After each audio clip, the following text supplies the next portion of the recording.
Hello there. Today I'm going to be rambling on about this stupid ass shit, because when you see this, would you think that's a Transformers game? No, you bloody wouldn't. Because I'll be on about this bloody crappy remake. Where, like, that's what you look on the back, you think, okay, you see that. Yeah, you see that, okay. That's Transformers, but that must only be, like, a small portion of the game, you know? And then you see that must be the majority of it. That must be the majority, like the main bit, you know. Clean combat, epic 3D battle sequences must be sick. In them 50 characters, there's 10 more characters that's in the console game. You know, because that is like 40 plus characters.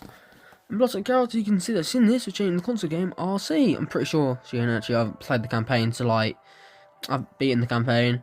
But yeah, well, at least at the bottom of the screen you can tell it's fucking Transformers. Now this is like, why? Like, this is a strategy RPG. This makes absolutely no blimmin' sense for why this is what it is. Like, it's fucking no sense. No, at least, well, with this you can't tell it's a Transformers game at one bit, but at least with another game that ain't very good, you somewhat can at least. Oh yeah, and this game has got characters from the movie that doesn't appear in the console game. Like, for example, Crosshairs. Yes, and in case you guys don't know, this game is based off of, Age of Extinction, which is why it's got, like, you know, that design and whatever. But no, yeah. Okay, so the only good thing about this game is the bit I'm getting into now, which is this combat, which, yeah, I feel like they could have done a lot more better. Which, like, an RPG, use the bottom bits, like, you can either, like, tap it or just, like, use them. So basically it's just, like, click single punch, success, does that. Not really very much to it. Shit, fuck that one up. Yeah, but like, yeah, this game, yeah.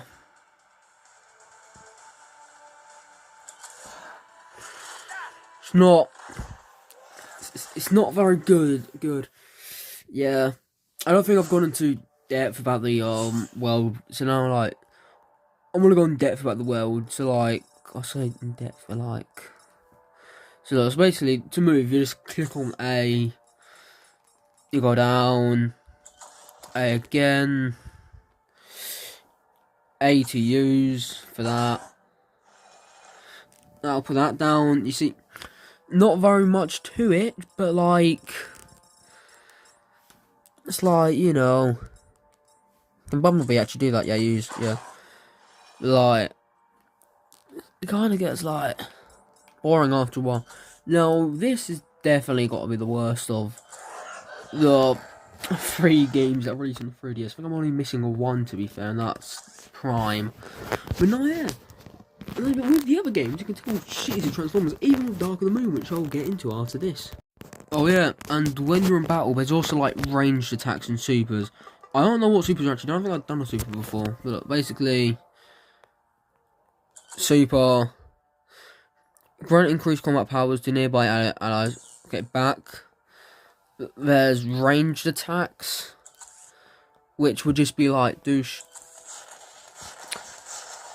Like, yeah, not very much to it. Like, not very much at all. But yeah, now I'm gonna get into the game that you can actually tell is Transformers somewhat. But no, yeah, this version of the game makes this game actually look kinda good. I haven't played very much of the campaign. I've only done like the first like level. Like, once when I've beaten War for Cyber and Dark of the Moon, I'm gonna play the campaign for this. But like, the overall combat for this game also is underrated and fun. Like, this game is underrated on personal opinions, because I think this was my first Transformers game.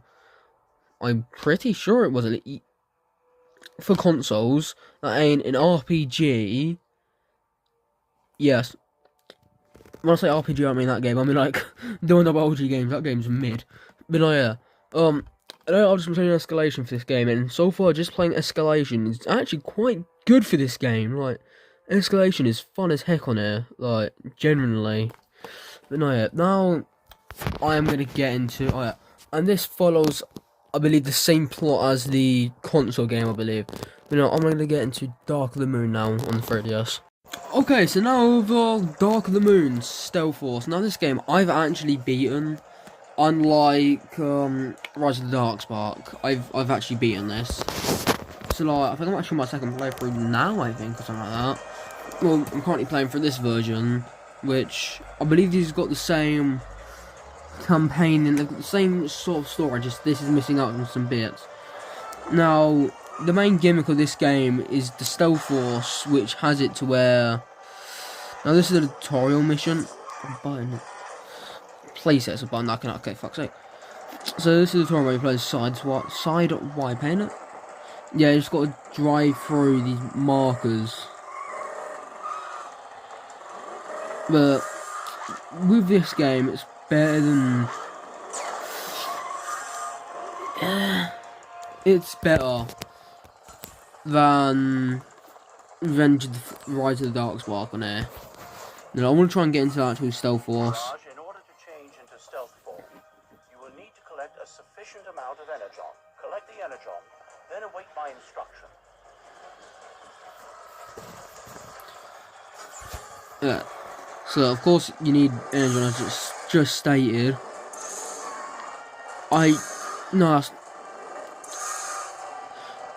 No, but like just in the console game, the main gimmick is of course the Stealth Force. But in this, it's only Stealth Force, just exclusive Stealth Force. And then this version is also on the Wii, which I don't have on the Wii. I might play it eventually on the Wii. And yeah, and also, I think my 3DS is showing showing the age of the system, since this was my first ever console. Like, yeah. Okay, well, next up at Stealth Force, steering. Excellent. Yeah. Let's test your stealth force. Now where's the... I can't even like... Now for some fun. While in stealth form, you will burn off a lot of energon. If you run Fuck's sake, no. low, you'll revert to vehicle form. Just show me what to shoot.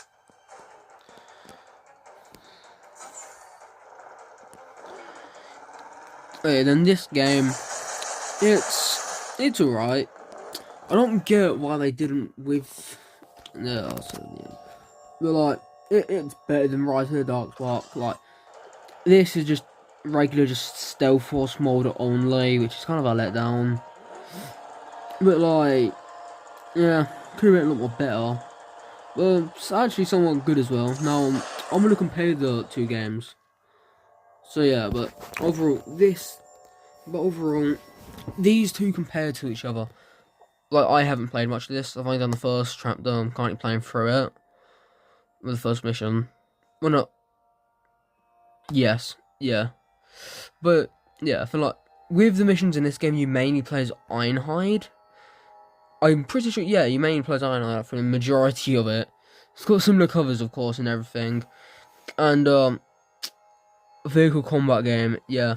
And then with the backs of the games, it's like, you know, harness the power of Stealth Force and energize an epic vehicle combat, Rage War Online, custom and level up your transformed character, play both sides as the iconic Autobots and Decepticons Transformers characters, experience the gripping battle leading up to the film. Oh yeah, I forgot to mention, these are prequels, by the way, to the movie. Forgot to mention that. And then this one, it mainly just mentions about Stealth Force. Change the fight. Unreveal Megatron's plan to unleash the ultimate Decepticon assassin, Shockwave. Wield highly intense Stealth Force weapons. Battle through 18 unique Stealth Force missions. Feel the intensity of the will to combat. So, yeah. Now, I'm now going to compare these two for bits that are better and bits that are like, you know, overall, these ones are the better one, but I'm only going to be comparing these two now for like, not for the gameplay. There's something else I want to compare, which is the cutscenes. So, yeah. Okay. I liked your nephew's cue. For the move out of range, try to reconnect. Bumblebee, you're on point. See what we're dealing with in there. So, yeah, well, this has got some like cool stylist. Well, I'm not sure what the style is actually called, but it's got like a pretty clean, cool art style for the cutscenes and everything. They seem cool, you know. It makes sense. Like, this is an underpowered system as well. Well, of course it is. This system is powerful with the GameCube, so like, understandable why it's like a downgrade compared to the console game. Same with Rise of the Darkspark. But now I'm gonna compare the cutscenes, and also you get like in-game dialogue and everything. You know, you get like these. Wheeljack was right. This place is swarming with Decepticons. Be careful. No, and you get dialogue and cutscenes like that. But then when you compare it over to Rise of the Darkspark, it's like, what the heck happened here? But no, yeah. Here's the cutscene. A primitive planet infested with an indigenous population of organic life forms. Last refuge of Optimus Prime and the Autobots. You can't hide forever, Optimus.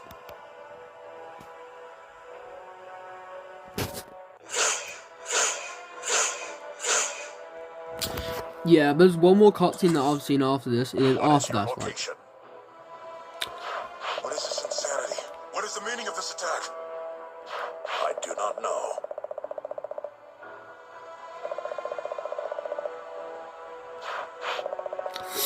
Yeah. Yeah. You see, the cutscenes, they're not very good on this one. They're fun. For like, you'd see, like, for bits like that, where, like, two people are speaking on the screen, like what we've just had. That's fine, like, you tend to get that in games either way, and that tends to be okay as well. But before that, like, there's one more cutscene, which I think I've got, which I will show you guys for this game. The matrix of leadership, formed for Primus himself, grants the bearer the wisdom of the Primes. It is said that the matrix will light our darkest hour.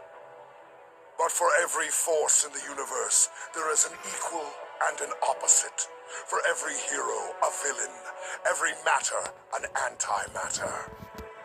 Legends speak of the Darkspark, the antithesis to the matrix of leadership. Where the matrix grants wisdom, the Darkspark empowers its master to bend the very fabric of the universe and its inhabitants to his will. This is our darkest hour.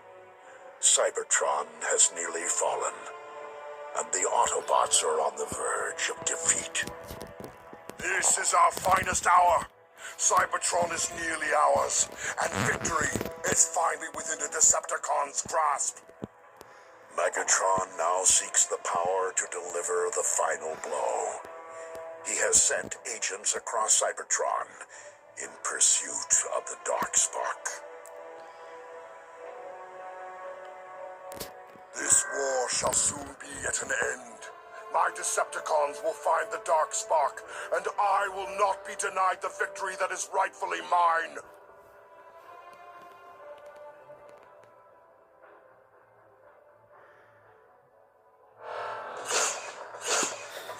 Yeah, so overall, yeah, you guys can see which one's got like better cutscenes and shit. It's this one. I only saw one bit of that, which is like the first cutscene. And it was quite a good cutscene, but I'll say good for a 3DS game. Now, the main thing which I don't understand for these games is why don't they just do what they done on the DS? Like, yeah, sure, the 3DS was more powerful. They didn't have much reason to do it, but like, the games would have came out a lot more better than what they did. Yeah, sure, apparently the DS version of this game ain't very good. I haven't played it. I feel like I still need to beat 2007 Autobots and Revenge of the Fallen Decepticons. But why didn't they just do what they done on the DS? So I splitted them, you know, so you get like the Autobot campaign and the Decepticon campaign separated into two different games. Why don't they do that? Because then these would have came out a lot more better for core gameplay. Because if they'd done that with this game, they would have still had like robot combat. They would have still had it because this system 3DS is a lot more powerful than DS, of course. But yeah, you know, like why didn't they just do it? Like game this would not have had to have been an RPG. This would not have just had to be a vehicle game. They would have been like a lot more better, you know, you know, they're both mid games. They're both mid games at best. So this is where I'm gonna leave it for today. And well, goodbye.